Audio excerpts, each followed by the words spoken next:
Here we go. And I'll still let people in as they join. Otherwise, Roberta, are you Yes. ready to start? Ready to start. Good morning, everyone. We are so glad that you have joined us. Welcome to our annual Southeast Leadership Day. We plan these leadership days every year as an opportunity for our Crop Hunger Walk leaders to just connect, to share ideas, to share resources and information. But we also want to use this opportunity as a time for us to celebrate your success from the previous year. So I'm so pleased to be joined by a few of my colleagues. Jessica's here. You'll be hearing from Jessica. Kevin is here and Lenny. So guys, if you'll just wave. So you'll be hearing from them in a little bit. The only other housekeeping that I wanted to just make sure I mention is that we want to make sure that we're able to answer as many of your questions as we possibly can. So if you would type your questions in the chat or write them down at the end, we'll make sure we leave time at the end to answer those questions. And then also, if you'll keep your computers or your phones muted while the speakers are speaking, so we don't have background noise, that would be really helpful.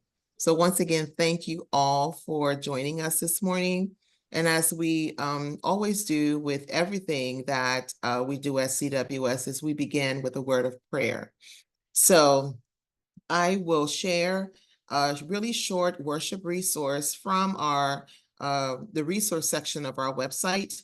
And that will serve as our prayer of our meditation for this morning. So I'll read Matthew 25:40, and this version comes from the Message Bible, and it reads as such: "Then the king will say, I'm telling the solemn truth. Whenever you did one of these things to someone overlooked or ignored, that was me. You did it to me." So let us pray. We thank you, God, for the bountiful harvest you have generously given us on this earth. Your harvest of food, clothes, clean water, and a decent place to call home is meant to bless all the children in all the nations on earth. Yet many of our children go unfed, unclothed, and unhoused. We are your vessels, your hands and your feet on this earth. And we stand against the injustice of hunger and poverty. We offer ourselves to be used as your instruments, to feed the hungry, to clothe the naked, and house the unhoused, as commanded in your word. May our gifts through the Crop Hunger Walk restore healing and hope to your children and inspire others to join us, so that together we can transform lives and communities, and we can all enjoy your harvest here on earth. Amen. So next we have updates.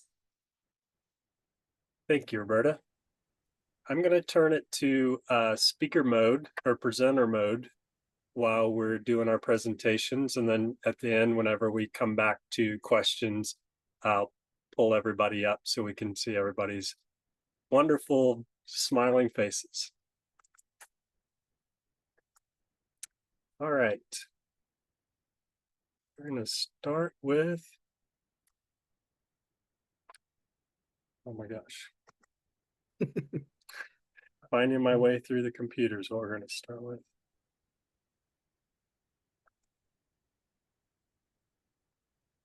I want to start with a thank you and a celebration for our Southeast Crop Hunger Walks. Can everyone, Kevin, I see your face. Can you see my screen? Yes, I see the screen. Okay, perfect. Congratulations to the Southeast Crop Hunger Walks. Bear with me. I cannot see the number because my taskbar is covering that up, but I know it's over $1.25 million raised by the 5 states in the Southeast.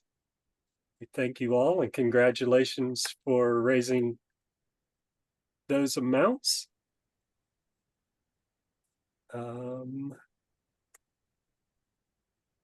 2023, the Southeast Crop Hunger Walks, there were 39 walks across those 5 states.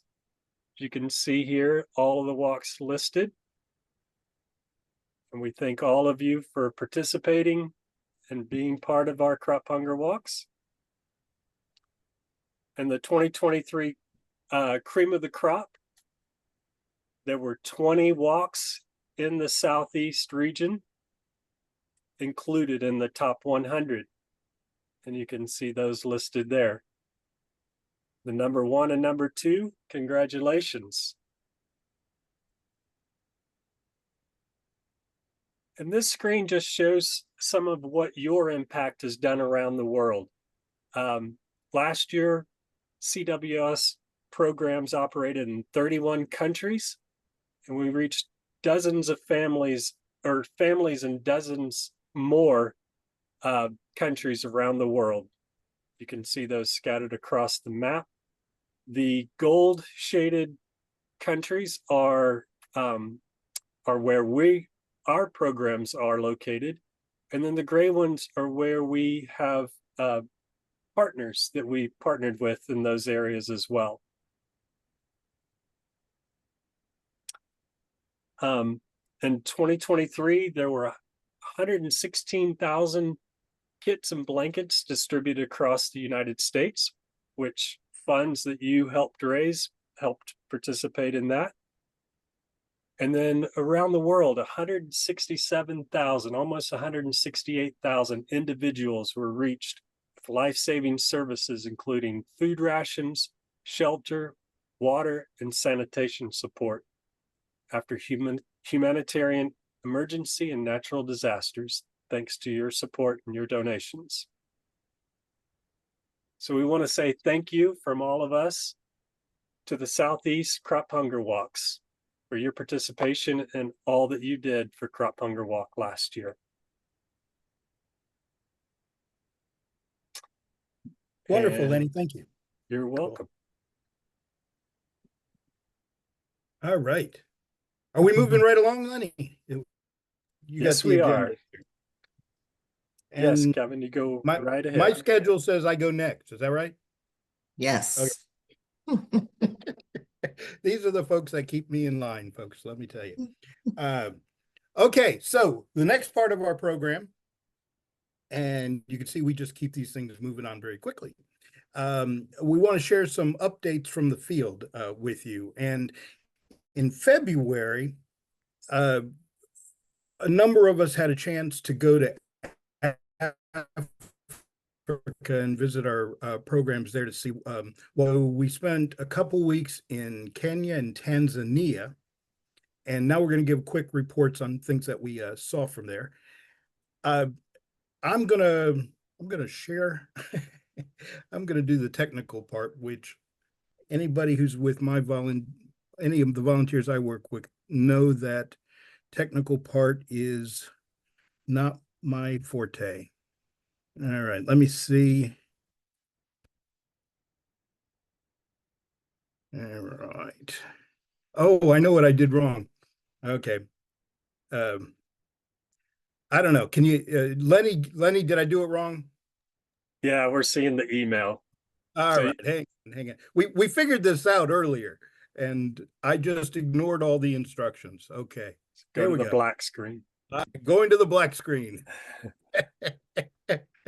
You see a black screen now? Yes, we do. You're good. Yes. Okay, excellent. Well, I think this is going to work now, as long as the sound comes on. So I'm about to hit that. Okay, let me give you a quick introduction of what I'm going to be showing you. I spent most of my time in Kenya, and one of the programs we were being guided around by the CWS African staff that were there. We have about 75 staff that work with development programs, working with long-term hunger solutions, emergency feeding programs, things like that. And we were taken out into some rural villages in the Tana River region area, which has been experiencing, well, for several years, they've been experiencing incredible drought or flooding that's happened. And we were there just a few months after some major flooding had happened. And it cut off thousands of people in about a dozen or so villages that the flooding had wiped out crops, houses, displaced most of those folks, and killed off livestock, all that kind of stuff. And they'd been really struggling. All their resources were starting to just completely deplete. And so we were doing something, even though we've been working in the area with long-term sustainable programs, water systems and agriculture training, all that kind of stuff. We needed to get some emergency food out to those folks because they were really, hunger and starvation was really starting to set in this part of the country. So what I'm going to show you now is a 2-minute video that shows some of the emergency food distribution that we are part of. And before I started, I want to put on my hat. I don't get a chance to wear this very often now, but they gave me this hat when I was in Africa, and it's so cool. It's my floppy hat, and it covers my ears, which I discovered that in places where it's over 102, 105 degrees all the time, you get the tops of your ears burned off if you don't have a floppy hat. So I'm wearing my floppy hat. Okay, this is a 2-minute video just talking about the emergency food distribution that we were doing, that Your Crop Hunger Walk has helped us be able to provide. So, and you might notice a couple things. One is that the main person being interviewed is Mary Obiero, who is our director of programs, development programs in Africa. And you might recognize her from the Sandam videos that were very popular a few years back. Also interviewing some other African staff, and in the background, you get extra bonus points, but the camera does pan and you catch me. So you get extra bonus points if you see me. All right. Now.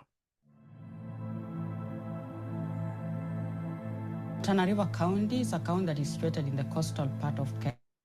It's a county that experiences both floods and drought. CWS, when they work with a community that is distressed or has suffered disaster, we don't just walk away. We continue to work with those communities to the next level. And we have continued working with those communities up to December last year, when they had actually recovered from the floods that happened in 2018. Then suddenly they had floods on December 7th, and the floods washed away everything that they had. All the gains they had made were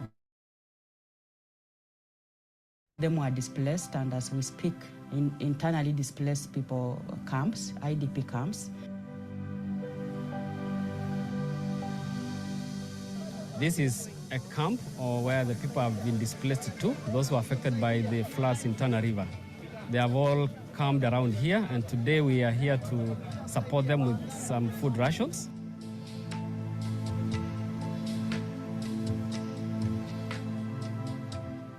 During the food distribution time, we had a family that wanted us to go and share the food that we had given them, because the mother was saying that her kids had not eaten since morning, and he had been waiting for this food. And when we got to the house, actually, the mother quickly put a fire together and started cooking the food. And the kids from nowhere, they all came in, and the amount of gratitude that we saw in that house was really big. Everyone was very grateful.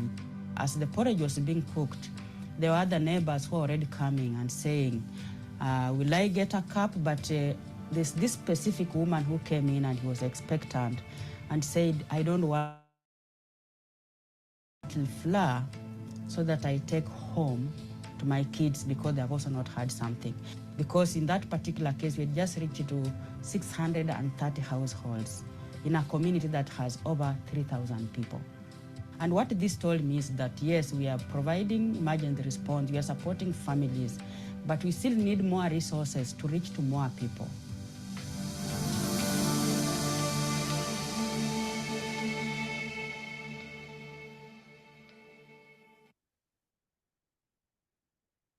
Okay, so questions, we'll I guess answer questions later on, but if you want to know more specifics about how the food distribution went on or anything like that, I'd be happy to provide you with that as well. But in an emergency situation where your Crop Hunger Walk funds have made a significant difference.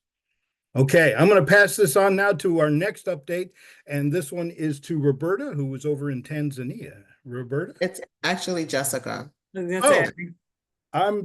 no, it is No. Jessica. This is why they keep me in line. Who was also in Tanzania. I was also in Tanzania. Yep, Roberta and I were together for a good portion of the time. So I'm just going to show. It says it's a PowerPoint, but really I just want to show pictures. So here we are. Can you see? Yes. And we can see Isaiah. Okay. So yes, like Kevin was saying, I was in Tanzania most of the time. At the end of the trip, we came and joined them up in Kenya.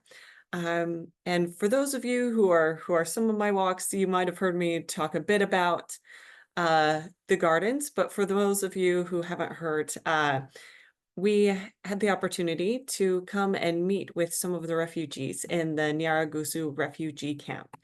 And as you can imagine, things in the camp are difficult. It's a refugee camp. You don't come there because it's a summer holiday. You come because you're fleeing violence and other problems back in your home country, which was the case with Isaiah here and his family. And, I think they hold a very special place in my heart. They were, I believe, the first home that I visited within the Nyarugusu refugee camp. That little one there was probably the first one to greet me with a bunch of his little friends. You come, get out, come up to their home, and suddenly you have a bunch of little kids coming and surrounding you, and adorable. But Isaiah and his family were part of our gardens programs, which means that within the camp, it's difficult because they're not allowed to leave the confines of the camp unless they have specific written permission. And that's always very specific things that you have to do. So that means that it's very difficult for them they can't find work outside of the camp. So they're very dependent upon any of the food and resources that come into the camp. That being said, we spoke with several people throughout the community within the camp who, prior to the gardens, they were like, my kids had never eaten a green thing. Their kids had been born within the camp. It was always just rations that had come from, things that came out of bags, things that have been preserved. So a lot of the participants, including Isaiah, talked about how prior to these garden programs, nutrition was very much lacking within the camp. They didn't have a good diverse diet. They didn't have enough food oftentimes. So they would talk about how it was very hard. Their children were sickly. It was hard to watch them be hungry and lacking in nutrients. So these garden programs they just have a specific spot within the camp that they can call their own. And so they were teaching these people how to farm within the space that they had, how to grow the vegetables and the plants that they needed to survive, really. So they would start off with a training program that would go through all about seeds, germination cycles, everything you could possibly need to know. I think I need to take that class because my balcony garden is struggling.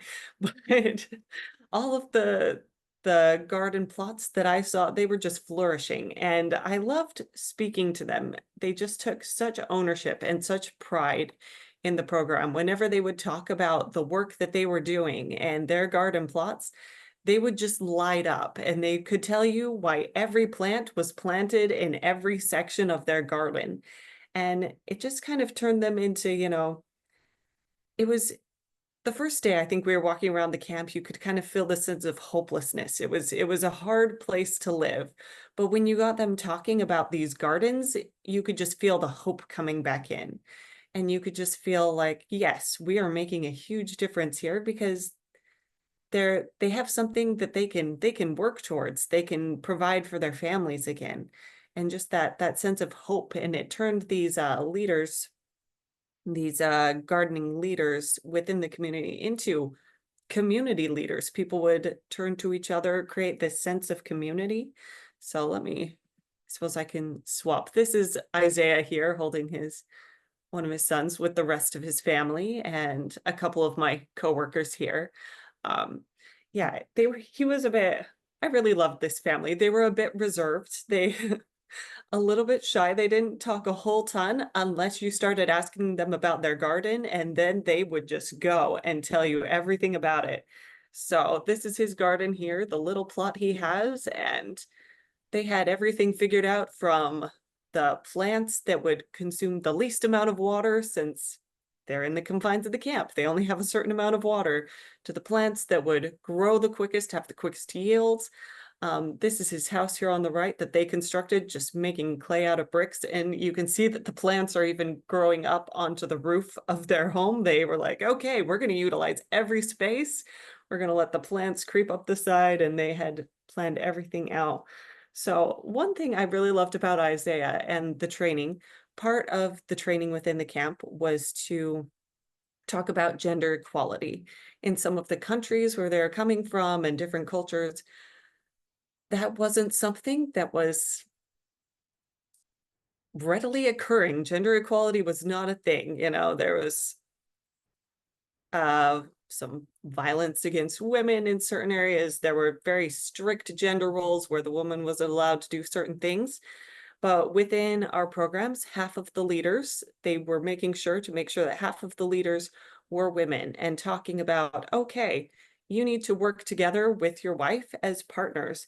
And this was actually something that Isaiah brought up as something that he loved as part of the program. He was like, you know what? I just love this so much. I am so grateful for this training. My wife and I are working together as partners, and it's just helping to be able to grow the food and provide for our family. And we are just so grateful for all of that. I think the most common sentiment that I heard from all of the participants were like, yes, this is fabulous. We just want to be able to spread it to everyone. We want to get everyone involved. Please keep going so we can get everyone involved. But anyway, that's a bit about this lovely family that I got to meet. I'm going to pass this on to Roberta here. She'll talk a bit more. All right, thanks, Jessica. I'm gonna try to set up this short video, and then I'll share a little bit about where I am in this video.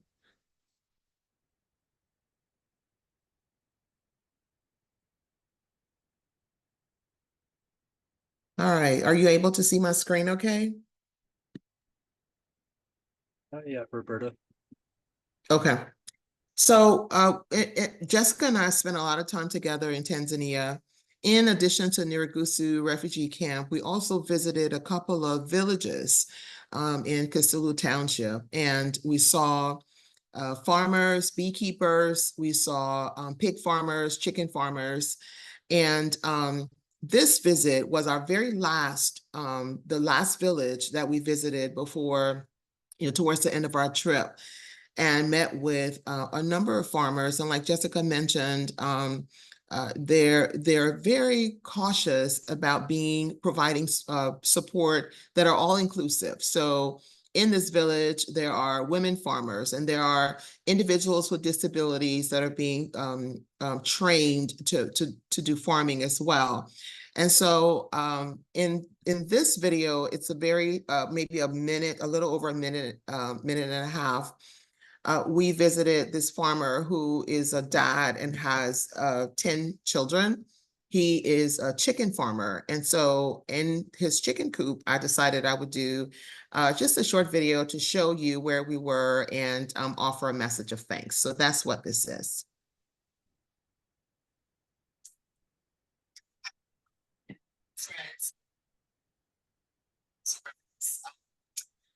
But we're not seeing it, Roberta. Hold on. Are you not seeing? Not seeing anything. Nope. Are you able to see? Are you seeing my screen? We're No. seeing you Just say, You're just seeing through your everybody. camera.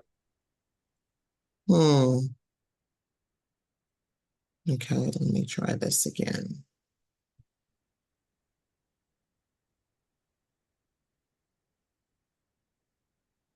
Yeah, it should be a rule that you can't have any technology before your second cup of coffee. Oh, wait, There we go. there it is. Are you able to see my screen now? Yes. Okay, good. Let's try that again. Are you ready? Okay. Hi, friends. This is Roberta with Church World Service. Today, I am visiting Mwanga Village in Kasulu District in Tanzania, and I am standing in a chicken coop. But I thought it was important to record this video because I thought it was so important for you to see the work that you have made possible at Church World Service. In Mwanga Village, we use the lead farmer model, where CWS is training lead farmers, and those lead farmers are taking that information out into the community and training other families on how to raise chickens. So today I'm here with a family member who is a recipient of the program. This is a dad who leads a family of 10, and he was given 3 chickens, and at the beginning of this year had 70 chickens that he had raised. Today he has about 42 that are in the coop, and that's because he was able to sell some of the chickens that he raised and to use that income to pay tuition for his children. So because of giving to Church World Service, you have transformed the life of not just this dad, but also the lives of his children as well. And you've made it possible for them to have food to eat. You've made it possible for them to have income through the ability to sell some of the excess of what they have. So thank you for your giving. Thank you so much for your support. We appreciate you.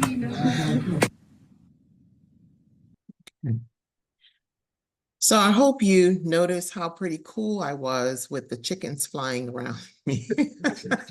I was fearing for your life, Roberta. I thought those chickens were going to sneak up on you. Yeah, it took a lot to stand and just not run away, really. But it was important for us to see, for you to see that. I just might add that it's, we as staff, we read about these stories all the time from our program staff, and we've seen a lot of pictures, but there was absolutely nothing like being present and being a part of just walking through those villages, walking through those refugee camps, and walking with the families and hearing their stories firsthand. I believe I heard from some of my colleagues that it was really transforming. It was an exhausting trip, but absolutely inspiring. And I hope that that you are inspired by what you've heard today, and because we are absolutely grateful for everything that our volunteers, that all of our walk teams have done to support the Crop Hunger Walk, because this work could not be possible without your support. So thank you. Thanks to all of you for that. Well, I think that's all the program updates we have. And like I said, we can answer more questions. We're going to wait till the end of the sessions today, and for the people that want to stick around and ask us more questions about, we have more detail if you're interested about any of our programs in Africa. But now I think we're going to go on to some of the logistical sessions, the sessions that work specifically with crop hunger walks. And if I'm reading the schedule right, next up is me, right? Thank you, Lenny. I just appreciate your moral support on this. So we're going to talk about business sponsorships now. And business sponsorships, a number of folks on this call and a number of the walks that we've already talked with or have oftentimes utilized business or just sponsorships to help do extra things for the walk that you wouldn't be able to do otherwise. And now I'm going to share my screen. I've got a quick PowerPoint, and we will see if I do any better at that than I did at the last one. Okay. Okay. Lenny, give me a thumbs up. Is that looking good? We got it. You got it. All right. All right. I noticed that two more folks jumped in with us too, so I'm going to give them a shout out since they're friends of mine. Yes. Dr. Daniel Hall from High Point, glad you're here, and Jessica Couthen from the York County Walk, who's the coordinator of the York County Walk. Jessica, it's good seeing you. Okay, so tips. This is going to be like, if you're not working with sponsorships at this point, maybe this will give you some ideas. So I'm going to go through like the top 9 or 10 tips for working with sponsorships with the Crop Hunger Walk.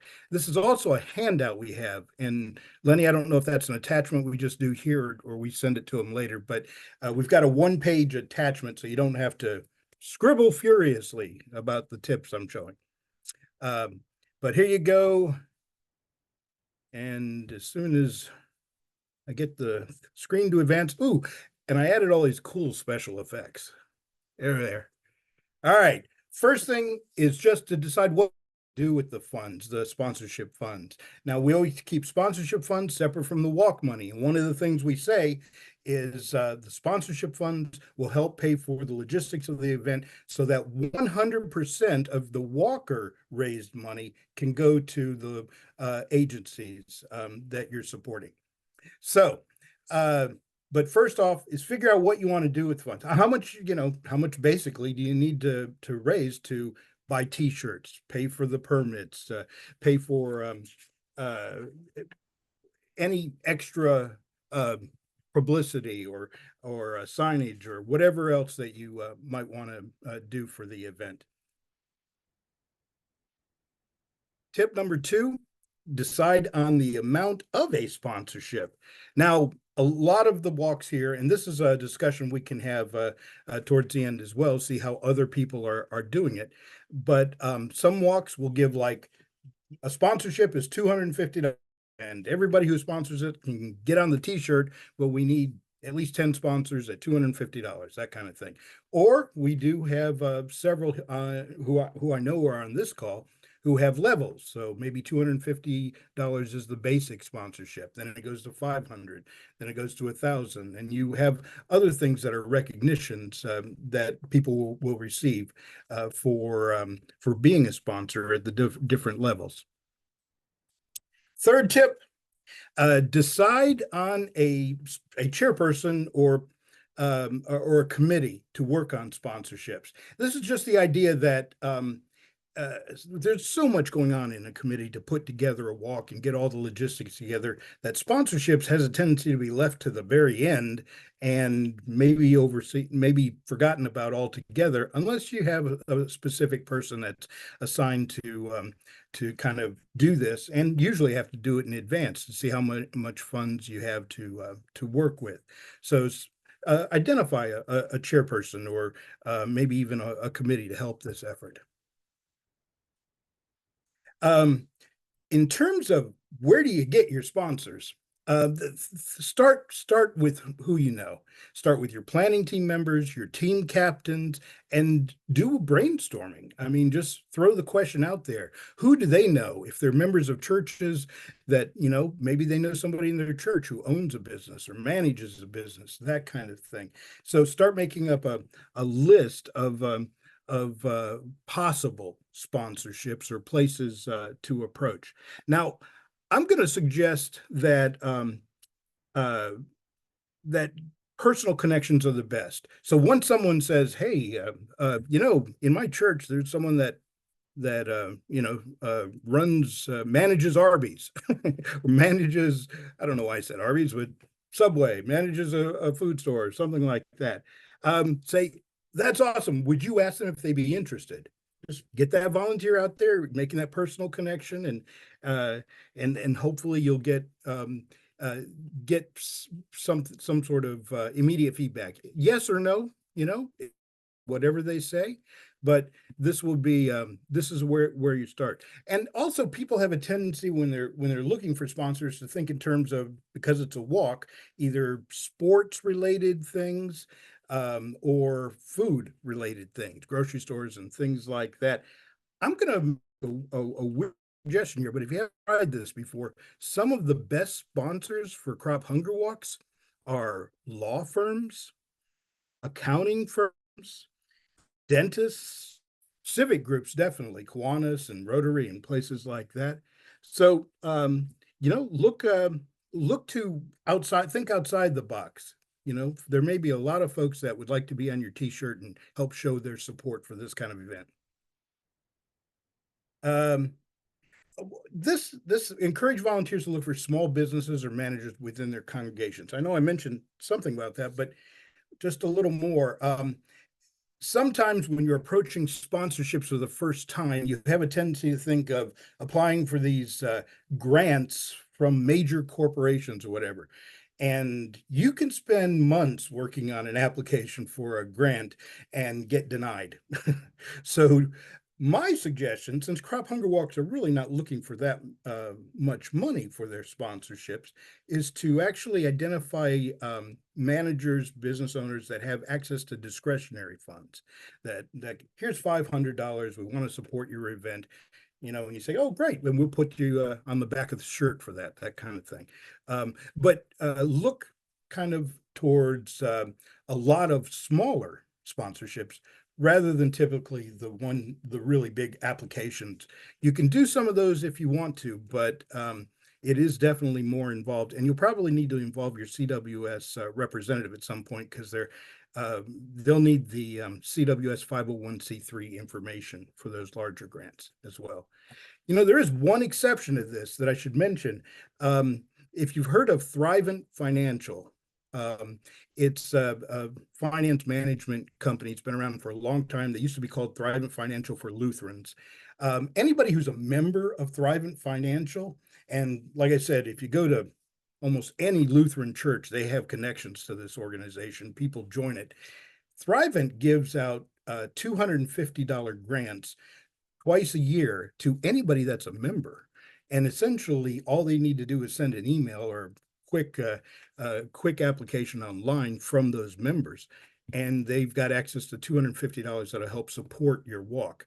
It's not cash, but it could pay for something that might be helpful. It could pay for a banner, for instance. It could pay for snacks for the walk. It could pay for $250 goes a long way for what you need. And it's very easy money to get because it's something Thrivent promotes as part of their enticements towards their membership.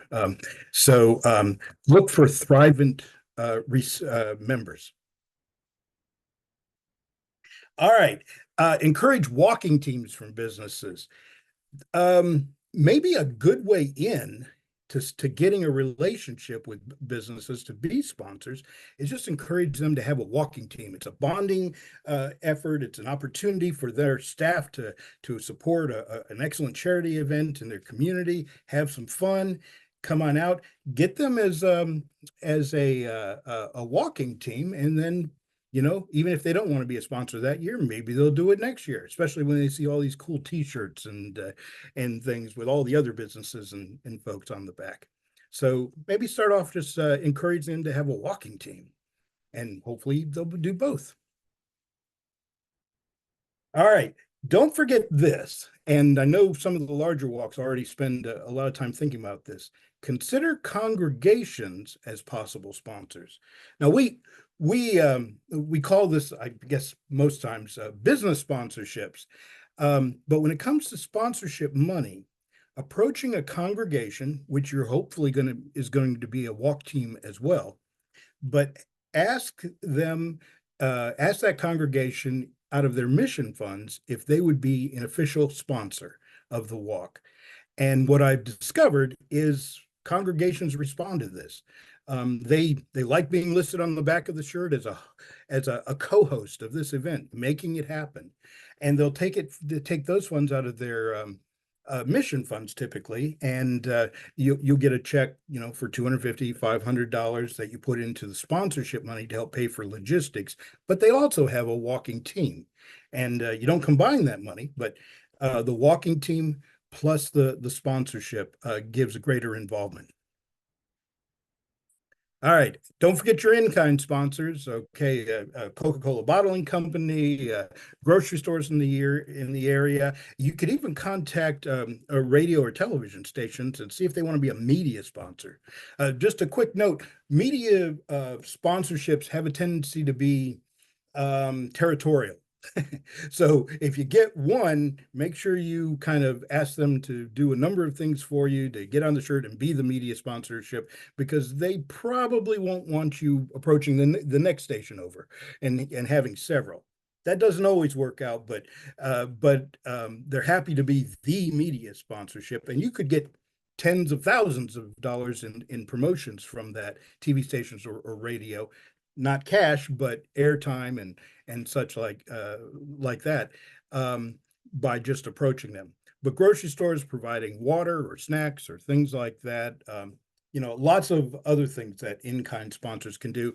If they're meeting at least the threshold of $250 or whatever your level is there, they definitely deserve to be on the T-shirt or other promotions that you've indicated for sponsors. And this is my final tip. Okay. We have what we call the Business Sponsorship Toolkit. And the toolkit is located, and you see the little link kind of at the bottom of the slide, crophungerwalk.org. This is the same link you would go to for your own Crop Hunger Walk. So it'd be crophungerwalk.org/Burlington, NC, for instance, or whatever your area is. But up at the very top, after you go to this address, there are a list of tabs.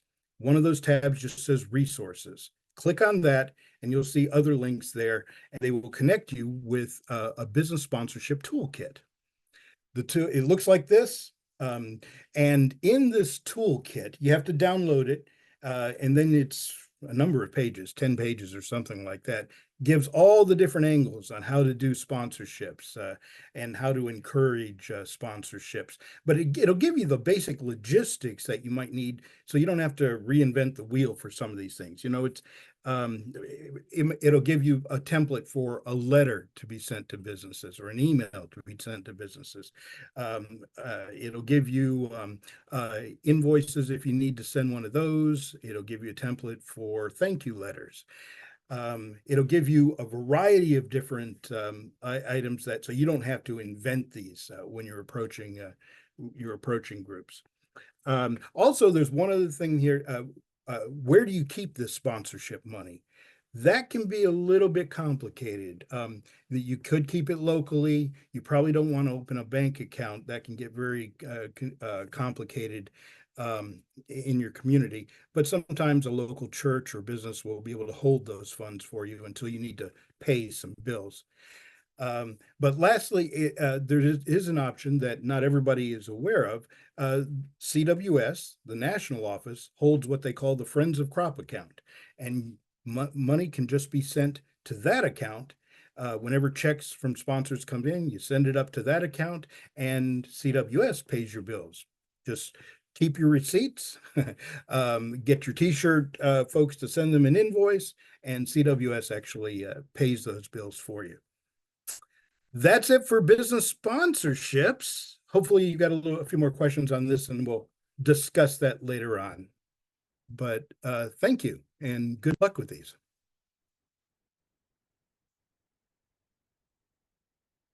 All right, Lenny, where are we on the agenda? Looks like we're going to Roberta. Hey, Kevin, real quick, I want to make a comment. Sure. Kevin always tells everyone that he has a hard time with technology, but man, his PowerPoints, he gets so creative. Mine are just simple slides. Kevin's got all the actions going on. I just discovered those features on my PowerPoint last year. They've got the little wavy things, and I'm so excited about them. Thanks, you, Kevin. All right, thanks, Kevin. That was awesome. So we're gonna move into brief presentation about developing communications plans. And that's so important, communicating with our folks in our community, crop walk teams, team captains. It's so critical to the success of the walk. And so we invited one of our amazing group of volunteers, the coordinator for the Greensboro Crop Walk and the person who chairs the steering committee as well. Unfortunately, they couldn't be here this morning, but they did record a video to share with us. They do an amazing job of developing a communications plan. As you saw on Lenny's, when he shared the top walks, Greensboro is always in the top 10 in the nation, and is actually the second highest fundraising crop walk in the Southeast region. So, and a lot of what they do is around communicating, just making sure that piece goes well. So I'm going to attempt to share the video that they sent us. Hold on a second. We're getting good at this now, Roberta. You got it. Oh, I know. Goodness. All right, let's see.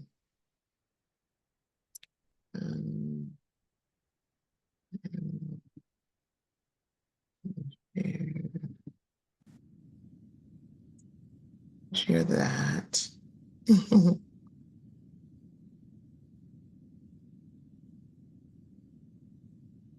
Are you seeing my screen? Yes. Yes, yes. Right.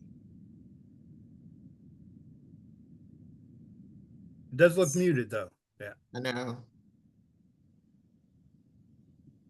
I'm gonna unmute them. Everything. I'm with Greater Greensboro Crop Hunger Walk, and I'm here with Cheryl Ledford, who works with the Greensboro Urban Ministry and is our contact person. Roberta asked us to give an idea of what we do in Greensboro to help organize communications for our walk. So we just put a little bit of information together that we wanted to share with you. So I'll turn it over to Cheryl. Sorry we couldn't be here with you today. So Roberta let us do this presentation, video recording.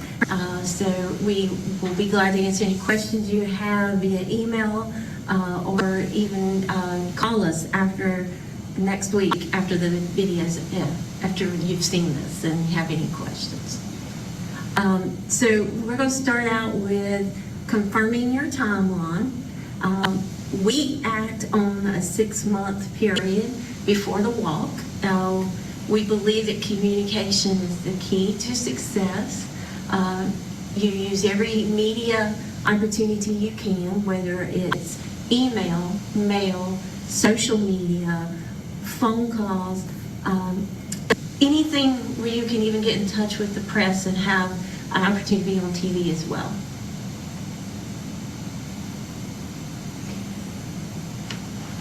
So what we do with our group is we meet monthly, and we have Cheryl involved with our meetings, and she's our direct contact with Greensboro Urban Ministry, so she kind of keeps us on track. So it's important to have a lead from your organization, be in the know on all your communication efforts. So you want to keep them informed on which way you're going to communicate, whether you're using Facebook, Instagram, newsletters or e-news or anything like that, or if you have your own walk social media and website. So everybody's in contact with one another and knows what time you're going to use which outlet. As we know, a lot of different people tend to read different kinds of communications. So you may have some that are more social media savvy who may not ever see the emails, and then vice versa. So it's important to kind of spread the news across different medias. Also utilize the communication resources that the agency you're working with has.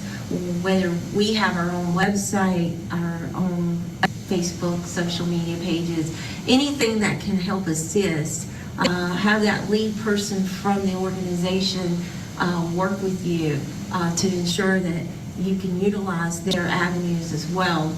Their reach might be far greater than yours. Also, you might want to consider your subcommittee and how to make that process simplified. Provide that lead organization your communication plan with the help of your committee. Create that plan ahead of time, assist with writing posts, providing things like graphics and pictures from past walks, anything that can be of use, maps for your walk. Those things are very important when you're communicating out in the community.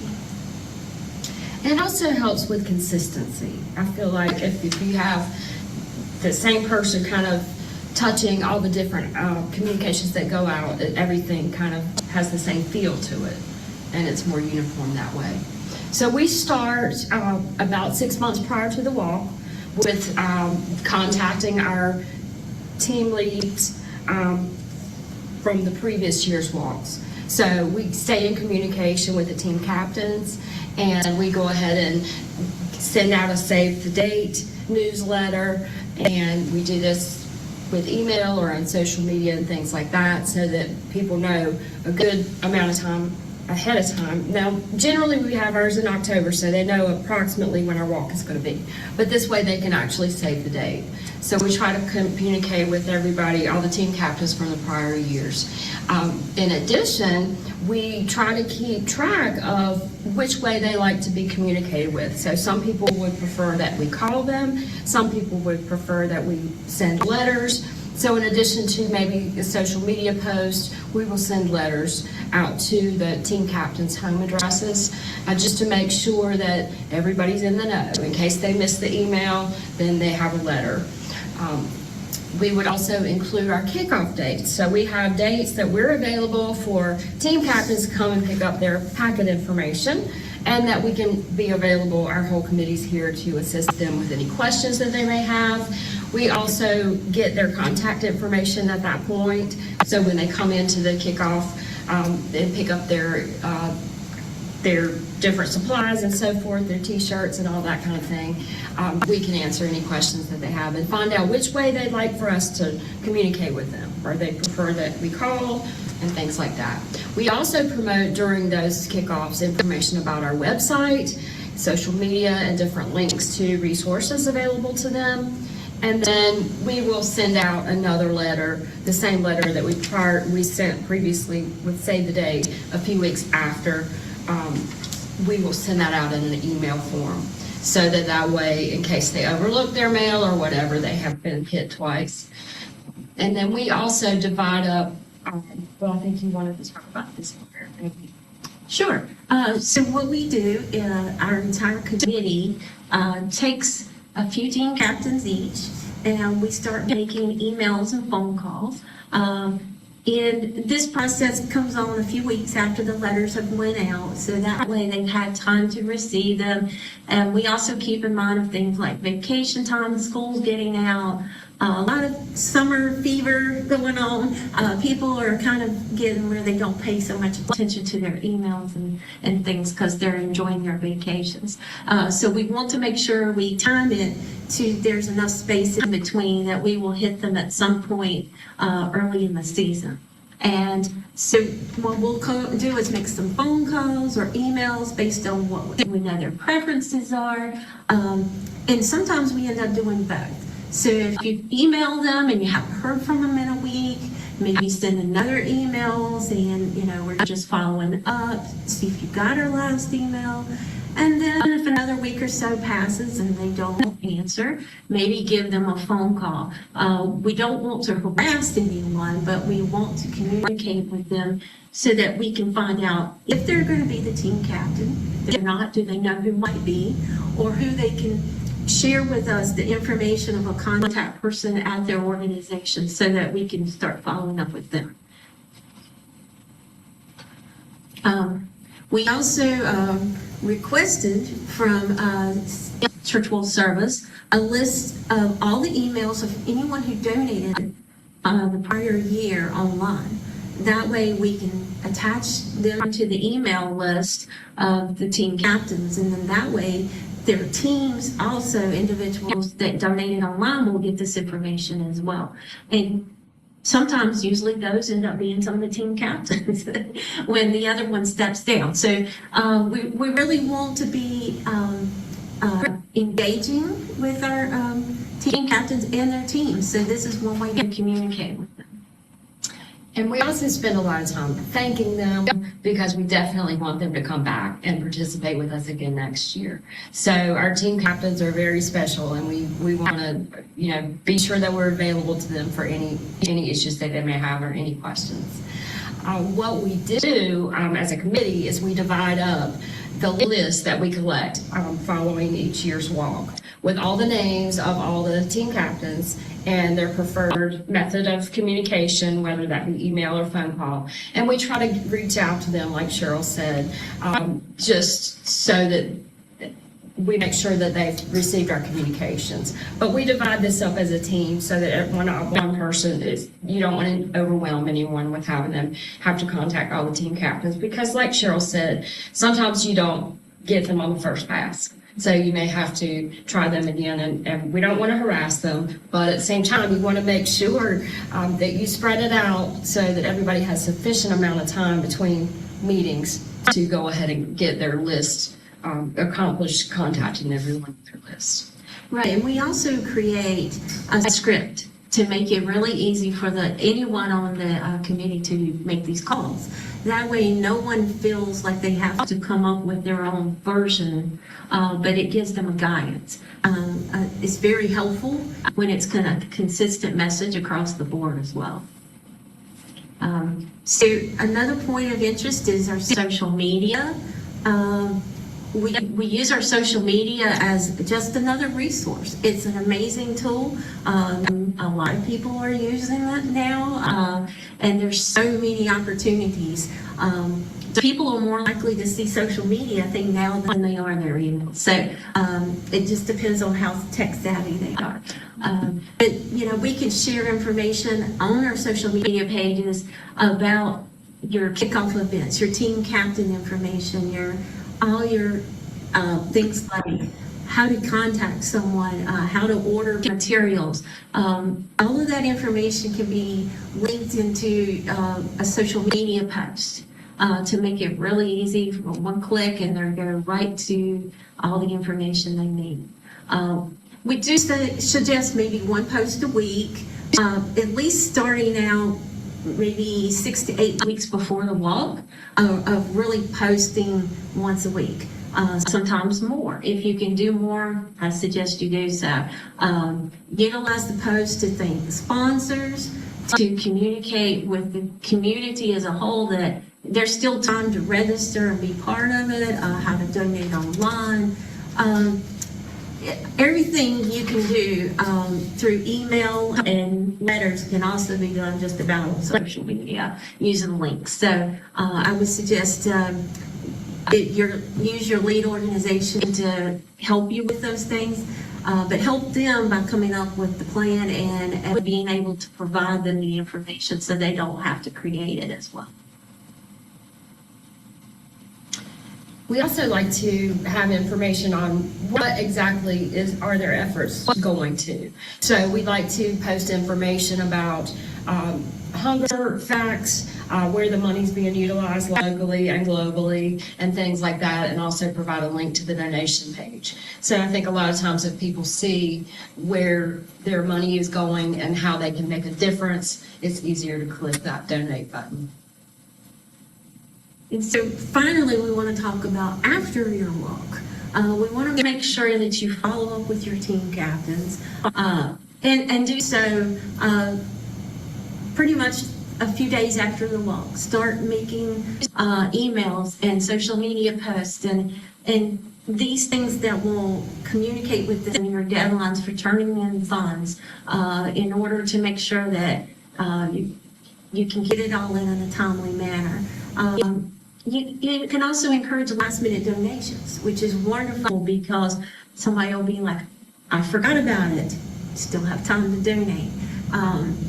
But I think one of the biggest things to do is make that effort to thank your team captains for their volunteer time. It's a lot of time and effort put into it. Most of our team captains are 4 to 6 weeks worth of promoting and recruiting. So that's a lot of time, and we want to appreciate that and make them feel recognized for those efforts. And so if you could send out a thank you, whether it's a handwritten note, maybe not just the team captain, but the organization itself, so that the people in place in as far as leadership also sees what the team did and the thank yous for them for supporting it as well. Make sure you also schedule a fun wrap-up committee meeting. You know, this is the fun part. You want to celebrate your success. Some of the things we've done is a bake-off. Everybody brings a dessert, and then we all kind of joke around about who's got the favorite recipe. Exactly. Who's the best cook. And, or, you know, provide a meal. We had dinner last year. Lead organization Cheryl brought us dinner, and it was so kind. Maybe a place will donate it as a thank you. And just enjoy that time together of celebrating your success and also your hard work, because it is a lot of effort, but it goes such a long way to know that your community knows they're appreciated as well. And I feel like keep in mind all throughout it that share the responsibilities, share the work, because if everybody's working together as a team, it's not overwhelming for any one person. So make sure you have a good committee and you are clearly delegating who needs to be doing what and when, so that you all stay on track. So thanks for listening to us. We hope this was helpful, and we sent Roberta some materials she can share with you as well. Have a great day. Have a great walk.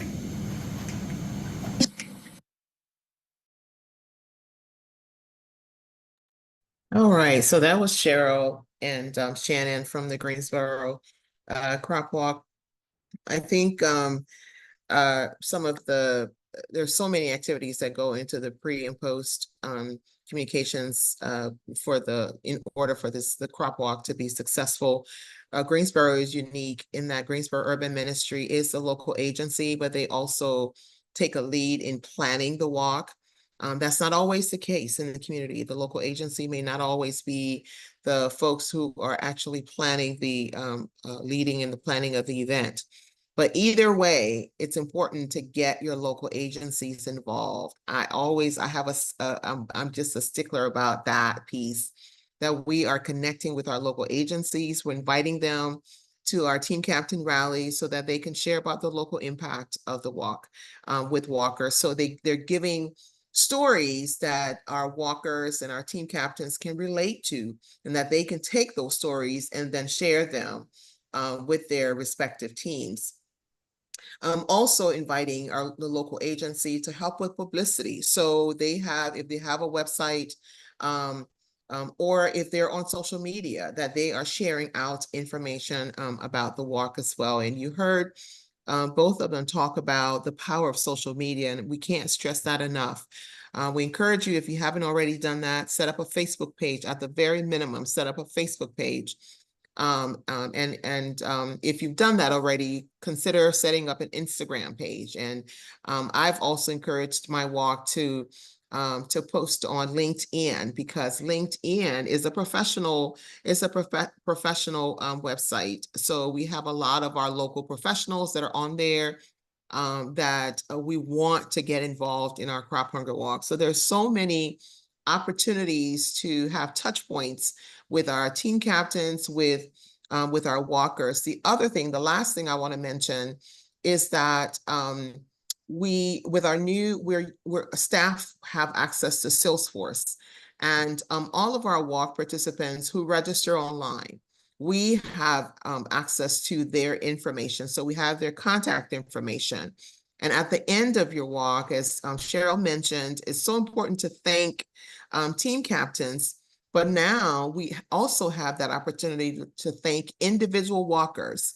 So I would encourage you that at the end of your walk, that you will request a list of walk participants from your staff person, from your CWS staff person, so that every single person who walked receives a thank you message from the walk leadership. And it also is an opportunity to say to them, if they haven't already met their goal, that now is the time. We're still collecting funds so they can continue to donate to the walk. In that follow-up message, include the link to the website, so you make it really easy for them to click on a link and give an additional donation. Encourage them to continue to share the word out.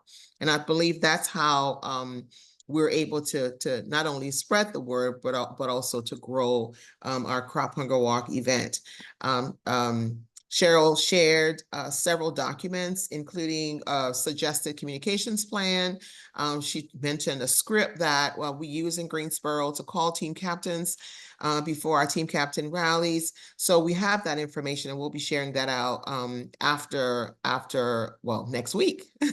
We'll be sharing those documents with all of you next week. So if you have questions about communications plan, it's the one that Cheryl shared. I'm happy to connect you with Cheryl or Shannon, or you can connect with one of us, your CWS staff person. So thanks again. Thank you, Roberta. That was wonderful. And so our original plan was for me to do a presentation, basically sharing the same thing. I'm going to abbreviate that because we are running a little behind today, but I do want to share this with you and add some more conversation to that, and we can bring it up in questions. Roberta, do you see my screen? The PowerPoint? Yes. Okay, yes. Perfect. So we actually did a crop chat back earlier in the spring based on this communications plan with your team captains. And this was a presentation that I put together for that. We will provide either this presentation and or some material to go over this with you that you can look back on. But also I want to share that just the other day I was asked by management, kind of like our business sponsorship information toolkit that Kevin spoke about earlier. We are planning to put together a communications plan toolkit, very similar to that. And I was asked by management to help put that together. So you'll be seeing a lot of this put into that that tool for you. But basically it talks about communicating regularly with your team captains, much like was it Cheryl and Shannon in the video. Let me click on here so I can get it to advance. And it talks about a weekly email communications plan. And again, I'm going to go through this pretty quickly. This highlights how you want to do your plan, the topics that you want to hit. For instance, thanking them for registering. The next one, you might share a snippet of their impact and fundraising tips. Then the next one would talk about using the resources on the CWS website and then tell their story. And then the next one may be something about making fundraising fun. And then a thank you after the walk, and also sharing an impact where their funds that they raised or donated goes to. The next slides are basically on the right, highlighted in blue. This is a script, a template email that I share with my walk leaders to make this communication plan. So what we want to do is help and provide you with a template to work with, kind of like they spoke about in the video as well. Not just saying, hey, you need to do this, but here's a way to do it. Here's a good script to help you get started. You can make it, more personal to your walk, to your people, and the relationship that you have with them. So I'm just going to walk through these. This would show like a snippet of an impact, and then fundraising tips. And it's always fun to make these a little more interactive. You can see that there are highlighted links, hyperlinks here, and also material pieces from our resources materials. And this one I always like to share. This was a fun one of my walks in my previous portfolio. This gentleman was a pastor of one of the churches, and he would dress up if their church walk team met their goal going into the walk. He would dress up in some costume for their walk day. And then again, thanking them for walking, sharing an impact of where the funds are going. And I should have mentioned here, like Roberta said, this is a good time to also mention, hey, this is where we are on our fundraising goal. We've either reached it or how close we are to it, and then share the link to donate and to help get us to the finish line. And then also I put together, this goes further into how you can communicate with your registered walkers. Basically the same types of things, but to go deeper into a walker scenario versus your team captains. So again, there will be more coming on this, but for time purposes today, we're going to stop there so we can get through our agenda. And I'm going to turn it over to Jessica for the next part. Okay, I think Roberta, did you have something you were going to share? Do you want me? You're muted. Sorry. Had to have one. Do you want to talk about the party packs first, and then I'll talk about the new initiative? Sure, I can do that. Okay. Yes. So there is something new this year. We wanted to talk a bit about kits, kit collections. So that's something that CWS has done for a while. Some groups have incorporated it into their walk day activity, which I always think is a fabulous hands-on activity that you can do at the walk. I even had a retirement home, some nursing homes that they can't walk at the walk, but they can engage in the kit, putting together kits. So it's something that they can do that they feel like they're making a difference in. So I even had one where they didn't even come to walk day, but they put together kits in their nursing home and had their own little celebration. So this is a good hands-on activity that you can do, that that these materials are going to those people in need. So not only are you raising funds, but it's something like, okay, yes, tangibly, I did something with my hands. I'm feeling good. Let me share my screen really quick, just to kind of show, if you're new to this kit idea, where do we go about to do this? So here we go. You can either access information about our kits from the CWS webpage. You can go up to Taking Action and CWS Kits. So that's just cwsglobal.org. Or you can just go to cwskits.org and it's right there. So we have a bunch of different kits. I think you can see our hygiene kit, our school kit, our emergency cleanup bucket, welcome backpacks. But the thing that is new is our party packs. So when you're looking at these different types of kits, you start by choosing a kit, but the party packs are usually, you would have to go and find all of the materials. And when you're already planning a walk, you're like, I don't have time for this. We're trying to find the materials, trying to get it all together, trying to price out things.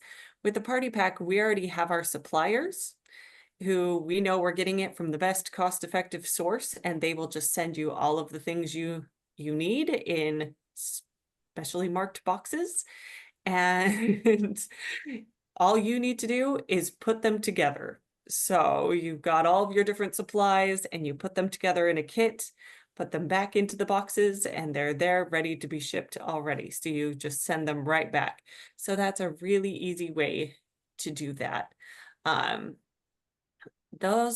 The party packs are available in a couple of things, such as the hygiene kits here, as well as the period packs. We have those, so there are a couple different ones. Those are usually the most easy ones to do on a walk day, kind of the easiest ones to get them materials for. But here on the kits website, you can see it tells you everything you need. So in case you're like, no, we like to get the materials ourselves, or different things, it gives you all of the, here's what you need, here's where to send it, and here's who it goes to. So there are a lot of, like here you can see that there are resources and videos. So if you want to show people, yes, this is where they're going to, there are the places to drop off kits, the kit packing instructions, and stories and reports, all of the things here. So yeah, that's just a brief overview. If you have any more questions, of course, reach out to your CWS representative. And I think Roberta was going to talk a bit about the putting on events. Yeah. So we for those of you who've attended the Leadership Day, we have not always talked about CWS kits. But this is really super important now because we're seeing more and more disasters happening across the nation. We're seeing more and more tornadoes, hurricanes, flooding, lots and lots and lots of flooding. We're seeing fires. And so there's been a huge increase in requests for CWS kits. And recently we learned that a couple of our kits, and I don't remember which ones now, but a couple of our kits, the inventory was completely depleted. And so we have a number of groups, faith groups, and just other community groups that organize themselves as a group to put together to do a kit collection event. And so I thought about this idea, just like we do the Crop Hunger Walk, we create this opportunity for the community to come together, to walk together in solidarity with our neighbors who have to walk for miles for food and clean water. I thought, why don't we do a community-wide kit collection event? And so I started a couple of initiatives in 2 communities in North Carolina, where I identified a host congregation. So I have a congregation in Chapel Hill and a congregation in Wilson, North Carolina, that have agreed to serve as our host congregation. And these pastors have agreed to invite their partner congregations to a community-wide kit collection, and we're calling it a party. I mean, we're really gonna have us a good time. We're gonna have music, and it's gonna be fun. And so once again, this is an opportunity for the community to come together and respond to our neighbors who are displaced because of a disaster that has happened through no fault of their own. And so I've organized one event, it's coming up in September, and another in October. And what I've done is just created a flyer, and this is a flyer that's just distributed to all of our local groups that participate in the Crop Walk. They're distributed to our local community groups, the schools. We want to invite the university students to participate. We want to invite high school students to participate. We want to invite sororities and fraternities. And what we're inviting them to is to place an order. So included on the flyer is the link to the website that Jessica shared, where they are able to go and order a party pack or several party packs.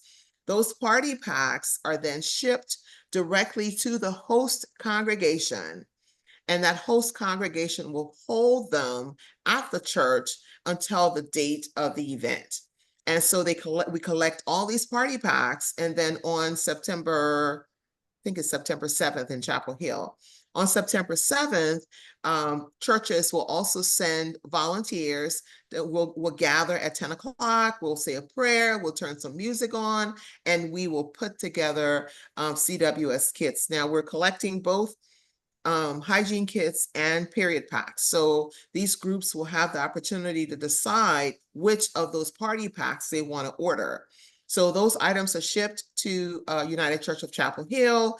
We gather there on the 7th. We put together those party packs, and then the other piece of this that I thought was really important for the community, in having conversations with the pastors and some of the local church members, they mentioned just the local need. And just like we have our local agencies that receive 25% of Crop Hunger Walk funds, we thought, wouldn't it be great that we are donating 25% of the kits that are collected from these party kit collection events to a local agency.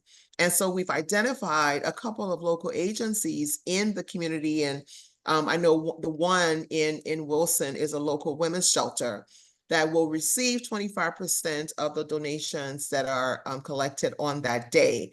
So it adds that local element to this event. And it also is an opportunity for once again, for the community to come together and do something really tangible. In Chapel Hill, we also have a Crop Hunger Walk in Chapel Hill.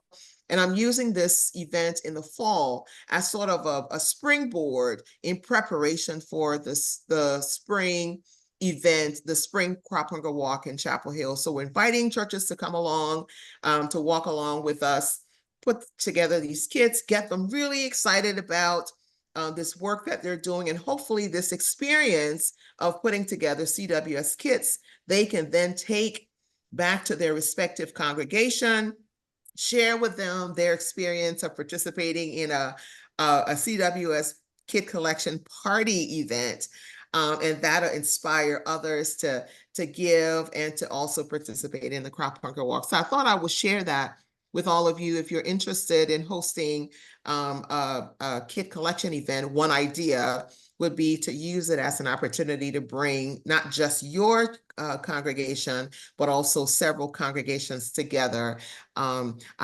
We believe in the power of partnerships. And so this is just an opportunity to partner with other groups in our community as well, to get them, to keep them informed, to keep them excited, inspired about our work, and also just be a part of helping our neighbors. So I just wanted to add that to Jessica's information about the website. And once again, if you have any questions about putting together, organizing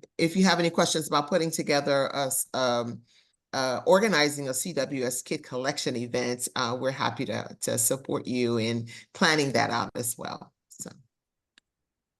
Thank you so much, Roberta. Yes, so as we said, if you have any questions about hosting an event, logistics, so if you're hosting its own separate event, if you're doing it on walk day, they're really quite easy events. So a lot of times you can just set up a long table, you'll put the different materials, you'll kind of separate out the different materials, and people can go down and just grab material, put it in their bag, and go down basically assembly line like. So if you're having certain kits that might need 2 of something, you can put out signs, grab 1 of this, grab 2 of this, grab 3, grab whatever of that. Pretty self-explanatory. Usually people don't even need any real instructions. They just see it happening. They'll wander up, say it's the beginning of your you're doing it at the beginning of the walk. So before anybody starts walking, they're getting together, they're registering, they can just go and start. Oh, I see there's people doing things over here, and they'll just wander up and be like, oh, okay, it's self-explanatory. They just go, they join, and it's a good way for everybody to kind of come together and start chatting before a walk too. So a lot of different ways to do it. It's a great way to just, like Roberta was saying, get the community involved. It's a simple hands-on activity where you can come together and really do some good. So yeah, just additional information there. I see that Kevin put the website into the chat. So if you're needing a reminder on that, there it is. Hey, Jessica, can I throw in just one more Yes, thought please on do. this? All of us are from the Southeast somewhere, right? And hurricane season is coming up. We know what that means.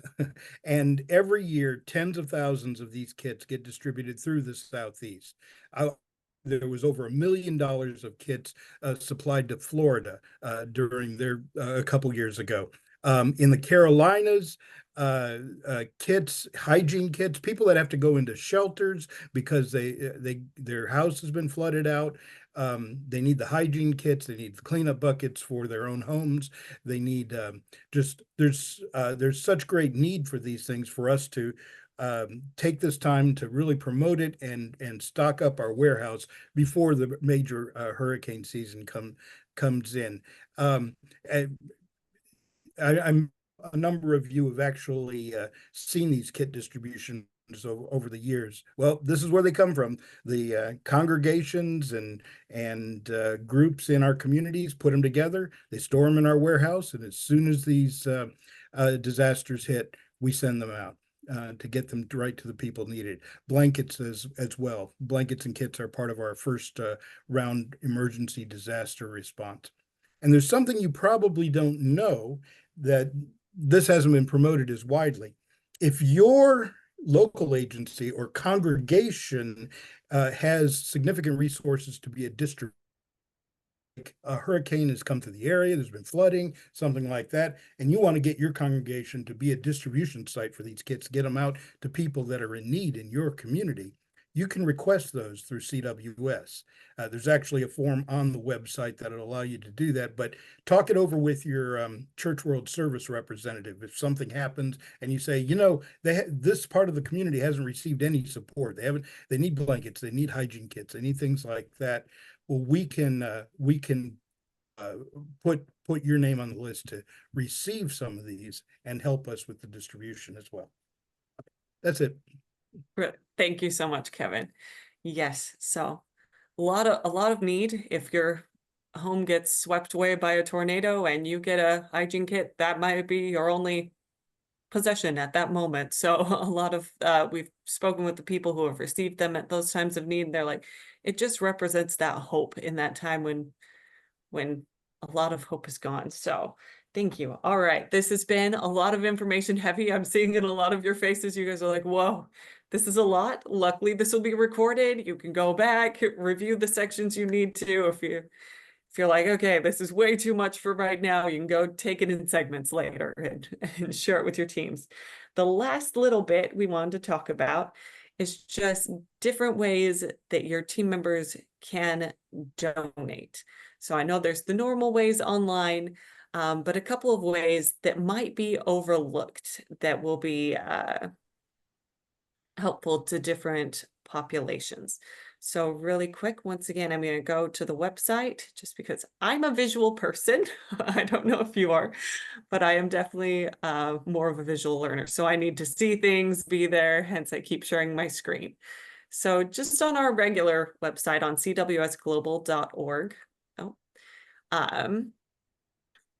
if you just pull up cwsglobal.org on ways to give, you can see that there are a lot of different ways to do it. So things you might not think about, gifts of stock, or you can do that here, qualified charitable distributions or QCDs, or giving in your will, different things that way. So planning your legacy here, if we click on here, you can see that we also have free will here, will writing tool. If you want to make an IRA donation, you can send individuals there.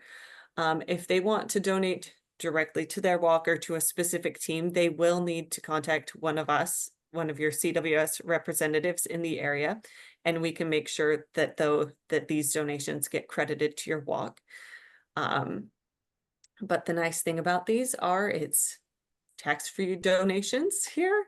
With stocks, you can helps you avoid paying the capital gains tax. You can also have a high deductible, deducting the full value of your stock on your tax return. We always like a good tax return. So if there are people who are looking for different ways to donate, there are ways to do that here on the website. So I know we want to leave time for questions here at the end, so I want to make sure I don't go too over on time, but just a few things to kind of just mention here. We also wanted to mention really quick here our Sustaining Partners program. Like Kevin and Roberta and others have been talking about, there are emergencies happening often around the world. And one thing I think of with our Sustaining Partner program is this is a monthly donation that just comes out. You can change the amount at any time if you're like, this was a good month for me, I think I'm gonna up the donation. You can do that. If you're like, nah, I think everybody decided to have a medical emergency in my family all at the same time, plus the dog, you can be like, no, not this month. Then you can go and be like, okay, let's waive this month. It's easy. You can just set it and go.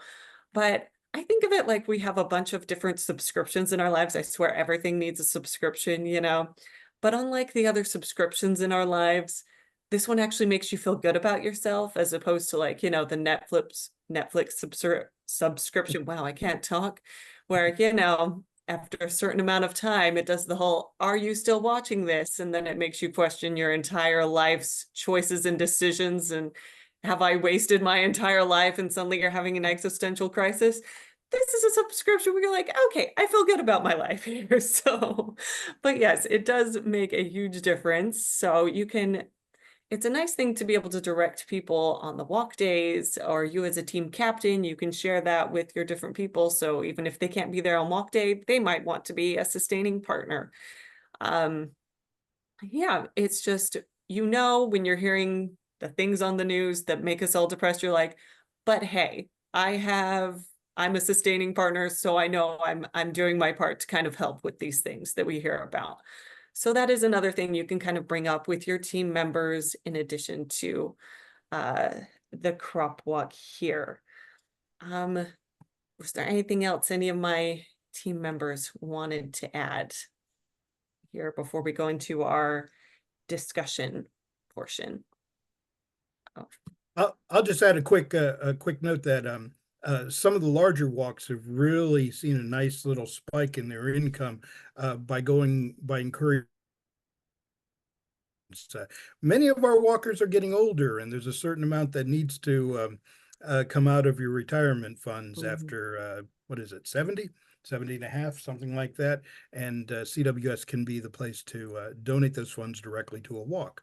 I also have several folks that are donating stocks, which have increased the income significantly. So little out of the box thinking for us.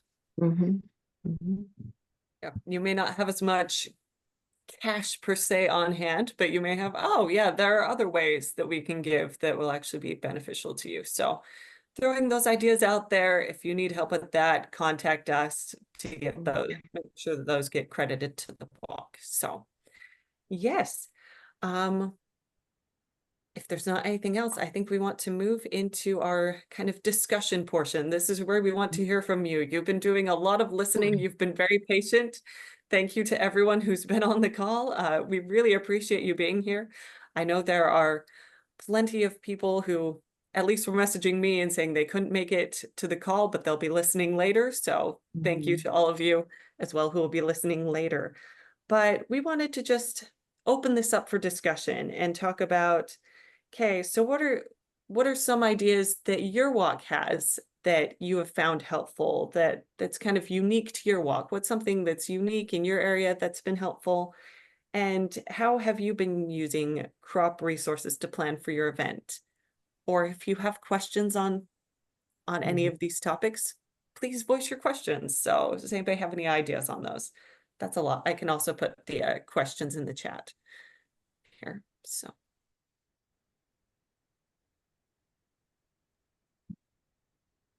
Quick, we do have a question from James about sustaining donations. Kevin, Roberta, Jessica, do either of you have a answer for that?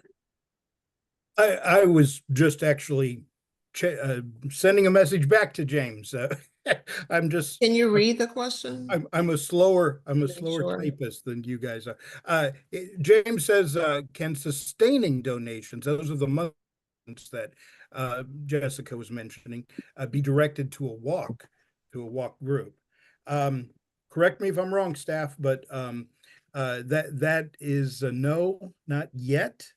It has been discussed, but that mechanism is not in place right now. So it supports CWS in general, but the monthly sustaining donations haven't been worked out. Correct, guys? That's my understanding as well. Okay.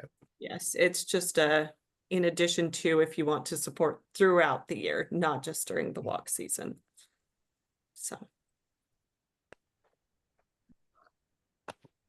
As fundraising staff, that is one of the things that we want to see happen. So we are pushing for that to happen, to support the walks that you all support as well. So we'll let you know if something comes up on that. Lenny, I mean, this is a free for all for jumping in with your questions at this point, but we do have some questions in the chat, and some comments too. So, Lenny, jump into any of those that need to come out. I do see someone mentioning from the idea about QCDs going directly to a walk. That's just in the last couple of years. That's been a nice several thousand more dollars to some of my walks going through that. So the qualified charitable donations. Mm-hmm. So earlier in the presentations, Albie made a comment in the chat about in-kind sponsors. Albie, would you like to jump in and tell everyone what you had to say there? Yeah, Kevin's going to be happy. I'm actually showing my screen for once in my life. Of course. There you go. There's Albie. Yeah, I was just saying that in-kind sponsors are just as vital as your dollar sponsors, because they can come with treats and snacks and all those little things that you say you need, and it's like, oh, we need to get this, oh, we need to get that. Well, reach out to your grocery stores, be it a big Mhm. chain like Food Lion or Publix, or something smaller like a cute little mom and pop that's trying to get like their name out there, to have treats and snacks or beverages for like your walkers, especially the kids. Like, we love them. They have that energy to want to walk, but you kind of need something to keep them there besides their parents dragging them along. So one thing that the Winston-Salem Walk did for eons, and we've kind of pulled back for a variety of reasons, is that we offered snow cones. So if you want to do something like that and can talk to like a Mike Ice or Kona Ice, or even a little mom and pop that has like an Italian ice cream truck or whatever, to say, would you like to set up, court, if you will, at our walk, and go in with them. I mean, they are a business. They need to, they're there to make money. Go in with them and say, well, how about this? If we pay you this, can you give back this? So it's a way for one, them to promote their business, two, support a great cause, and three, for everyone to enjoy a nice, cool beverage. Because as we all know, we're from the South. Winter doesn't start until like February. So it's going to be 75 and sunny in October. So, having a cool, sweet treat for everyone to enjoy. And the same thing with like fruits and vegetables. Invite Food Lion. I'm about to go to an event right now where Food Lion is one of the sponsors, and they will be handing out fresh fruit and bottled water for people to enjoy, which is something I'm personally looking forward to, more so the bottled water, because it's like 95 already and it's only 11:30. So, having these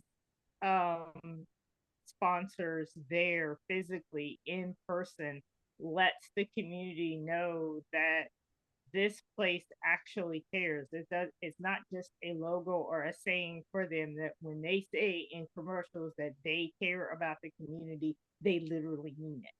They are physically there. There's a representative that you might even see that store clerk. You're like, I know you. Like, yeah, you work at the store on Main Street or whatever. It's putting that personal connection, and then corporate sees that, okay, that local store is really supporting their community. And then two, this is the biggest one, don't forget to thank them. You have a mic and a captive audience. Use it to thank them for their presence, to thank them for their donations. Tell people to stop by the Sam's Club table and get you an ice cream sandwich. Go by.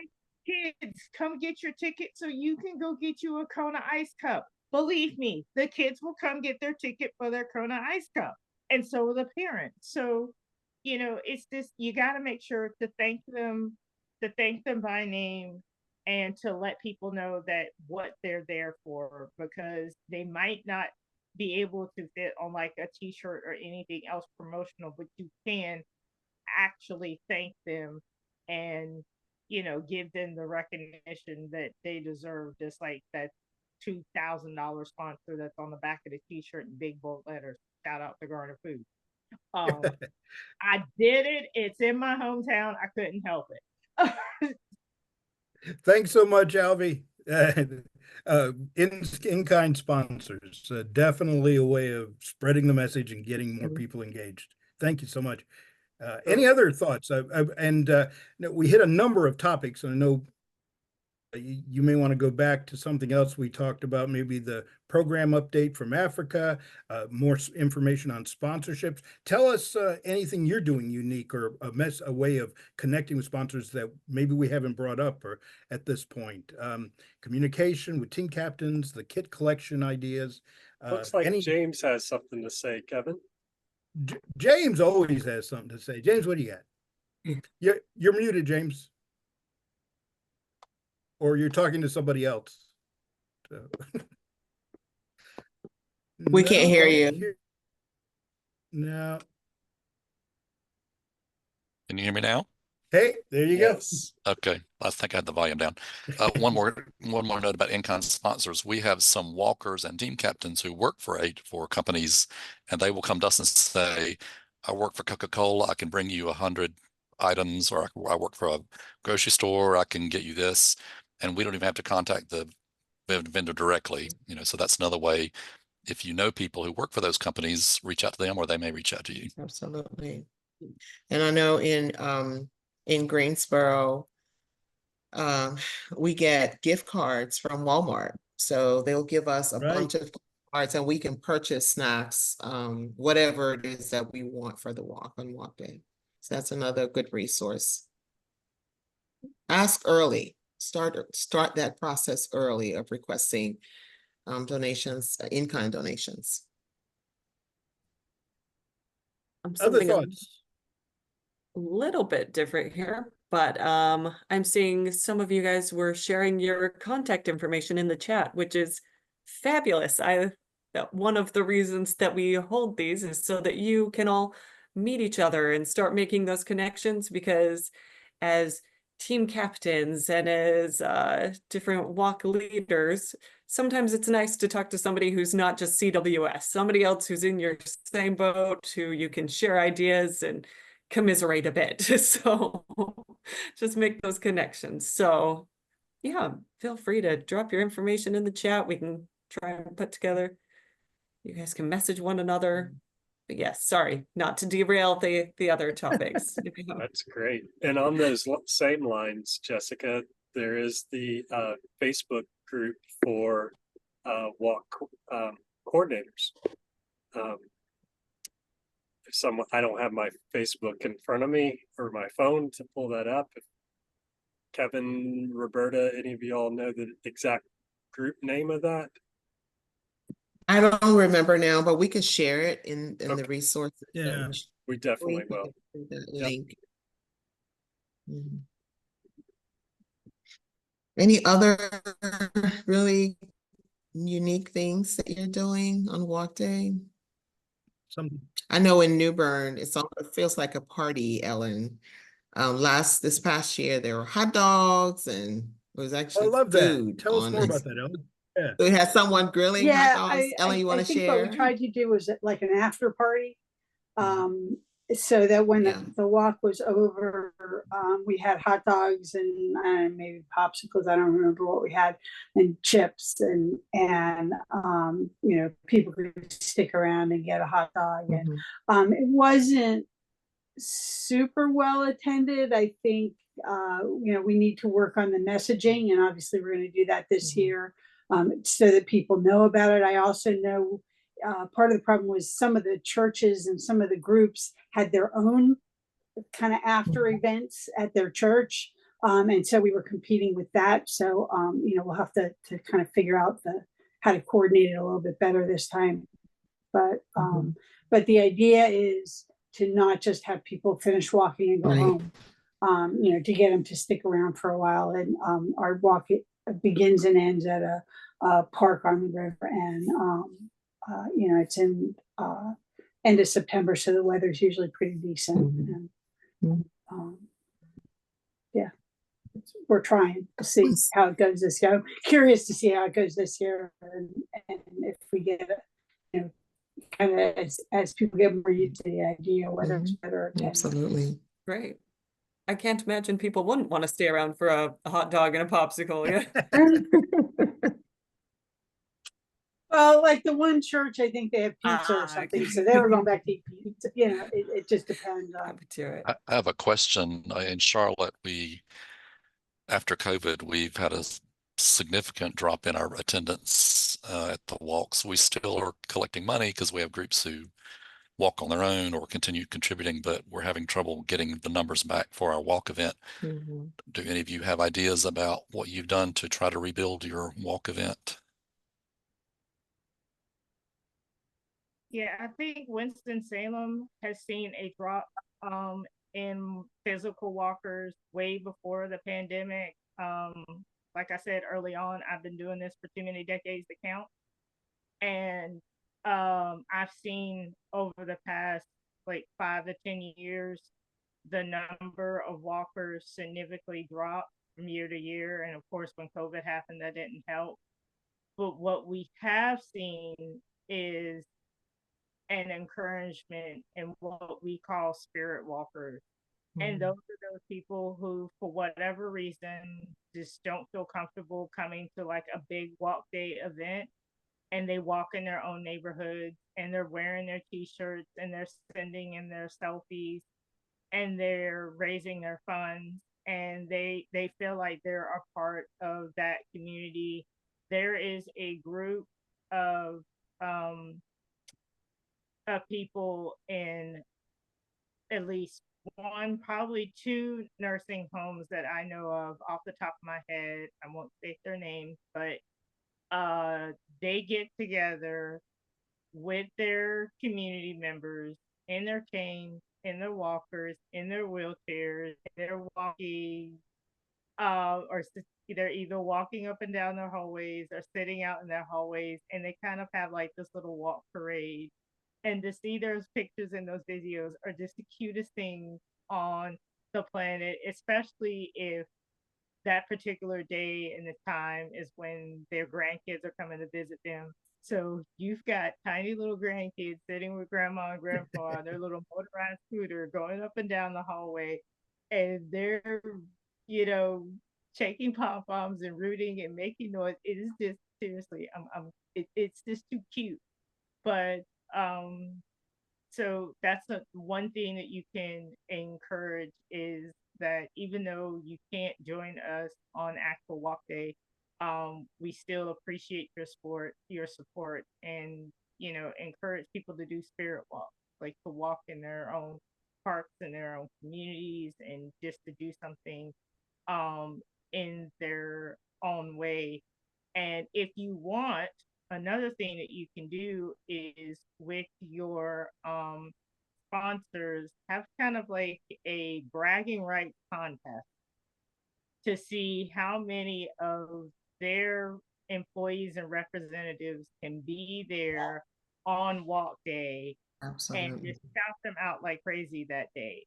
Mhm. So Sure. these, you know, two banks like Truist and Bank of America compete for who can be the biggest number of your walkers, or to pit, say, Food Lion against Publix to say, okay, no, we've got more walkers than you have. Just a friendly, you know, sense of competition, and which can turn into a friendly competition of how much money they're going to raise. But Mhm. but just to see, you know, how many people they can get to show up is another really cool way of trying to boost your physical numbers on walk day. Mhm. That's a great idea, Alvy. And I'll just building on that. Walks can be bonding opportunities for businesses and groups, just like you're saying, having challenges between some of those. Great idea. Um, don't forget that if they're working particularly with those larger group institutions, they almost always have a matching grant program. So encouraging the walkers, the employees that are raising money for the walk, to get a match from their employer. Bank of America, for instance, doubles the income for their employees that walk in the Charlotte. So encourage them to. It's usually charity matching gifts from the employer. They give $50, the employer gives $50, so double to 100.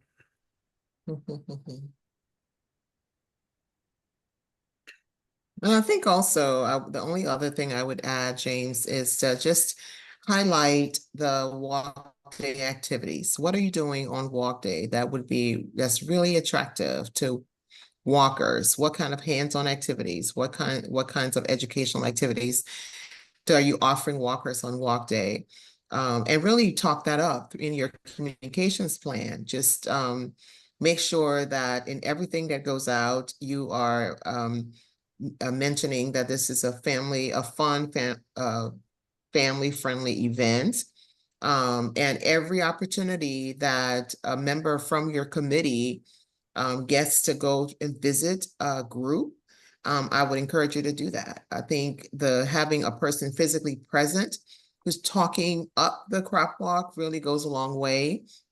I've also encouraged a lot of my walks to invite youth groups because with the youth, their parents and grandparents tend to support them, and they've come as well. So for some of my smaller walk communities that haven't done this before, I've encouraged them to invite a marching band. And you know, when those kids perform in their marching band, their parents and grandparents and brothers and sisters, they all want to come out and support. Yeah, they all want to come out. And then what you can't go wrong with the marching band, with music, and it's loud, and you get the attention of everyone. So there's so many different ways that, you know, I think we're constantly working to rebuild our walk participation, and that's not your Charlotte is no exception, because I'm having the same difficulty in Greensboro and Durham as well. But once again, like I said, it's really building those walk day activities and encouraging people to participate. And sometimes just the addition of like one new thing this year, you know, like, oh, we're going to try this. Sometimes switching things up. I know some groups love to just do the same thing every year, which is awesome, and they totally work. But you know, every once in a while, just throwing in like that one new thing, they're like, ooh, I'm intrigued. What is this? Yeah. So, if your walk is celebrating a milestone anniversary, oh my goodness, that is a time to really, really push the fact that you've been walking for 40 years or walking for 45 years. And I'll lift up Durham because they celebrated their 50th walk anniversary this past year. And because it was 50 years, I invited our CEO to attend the walk. And so we were able to get media coverage. And that's something else, James, that you could try to make sure that you are inviting the media to share information about your walk. Both your print media, the news, we did several interviews. WRAL was a sponsor for the Durham Walk, and so they invited us to do several interviews, so we were able to promote the walk that way. But we had Rick Santos, who's our CEO. He joined us because it was a big anniversary year. And that really, I think, just kind of threw things over the top because there was so much excitement. And I remember Rick saying, "Oh my gosh, it's so good to be here. It feels so good." It was a beautiful day, and we had so many people come out because it was a 50th anniversary, and that we said that on every material, that piece of material that went out to promote the walk, it was, this is a big year for this walk. So if you're celebrating a milestone anniversary, I would encourage you to push that. Yeah. Definitely lean into those milestones. I'm seeing, Alvi, you have some other great ideas on here, posting in the chat. Education stations are a great way to involve the middle Yes. school, high schoolers. Also, they can receive community service credit hours. Also a great thing there.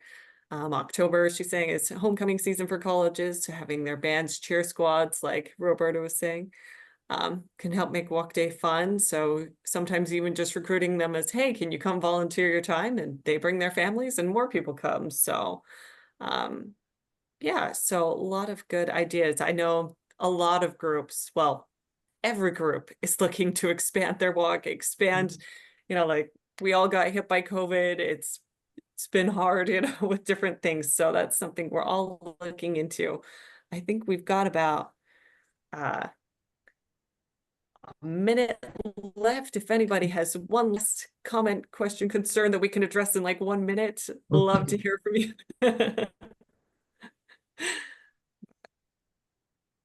All right. Yep. Don't want to run anything over. Sorry. Was I hearing Oh, I'm sorry. This may run things over a few seconds. But honestly, we've been talking about different ways of engaging folks after COVID and such, and these satellite walks that have popped up, people walking on their own in the neighborhoods.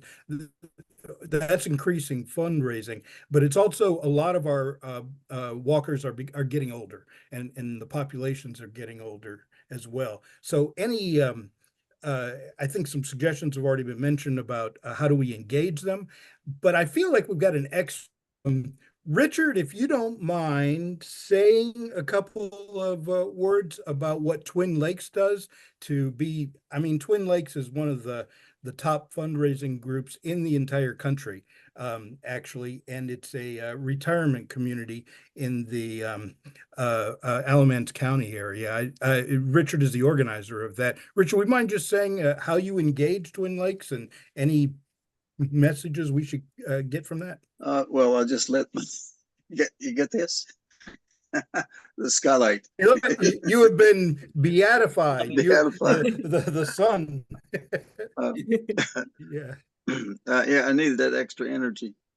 Well, we do walk on our own campus. So there happens to be a 1 mile loop road that it makes it to walk. And we connect to the Alamance County Walk as well, with our preparation, and let everybody know that we're part of a larger organization as we walk. Donuts, they love donuts. So donuts, okay. Donuts, and it's good to go to Dunkin' Donut and get the holes, get the s'mores. And I know then somebody said to me, that's too much sugar. What about carrots? So last year it was donuts and carrots. Yeah. Do you have an issue with people kind of like, does everybody do the 1 mile loop, or is that people still don't as they want?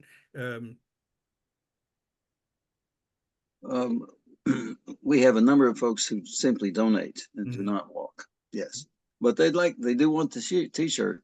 That's right. They want the t-shirt. Okay. They certainly want a t-shirt. That's all, really. You know, Twin Lakes does an amazing job every year for the Alamance County Walk. Brilliant. Well, it looks like we're coming to the end here. I just want to thank all of you for being on the call. We've had a lot of good discussion. If you want to continue the discussion, like Lenny was saying, we have that Facebook page. We've dropped some names in the chat. Make note of those. We will be sharing, as we've said, a follow-up email this next week. So we'll be supplying some of these communications plans ideas, other supplemental things in that, a lot of resources we've talked about. So along with the recording of this session. So just want to thank all of you. Yes, go ahead. I do want to mention, so it won't be coming out this week. We have a lot of staff on vacation coming the end of our fiscal year. So the person that does that recording, puts it all together for us, she's off this coming week. So it will be the following week, but we will be sending all of that out to you all. So just bear with us while we get through vacation time. That's all I wanted to comment on. Thank you. Thanks. That is a good thing to mention. But yes, please feel free to share that with your teams, with your groups. I know we shared a lot of information. We spoke a lot about with our planning teams, but all of the information is also applicable to team captains. Team captains, you're out there communicating with your own teams, your own groups, trying to plan all of those. So for everybody who's listening, thank you so much for being here, and yeah, have a happy walk season. Thank you for all you do, everyone. Thanks, everyone. Take care. Thank you so much. Have a great weekend. Bye-bye. You. Thanks, everyone. Bye. Bye. Jessica.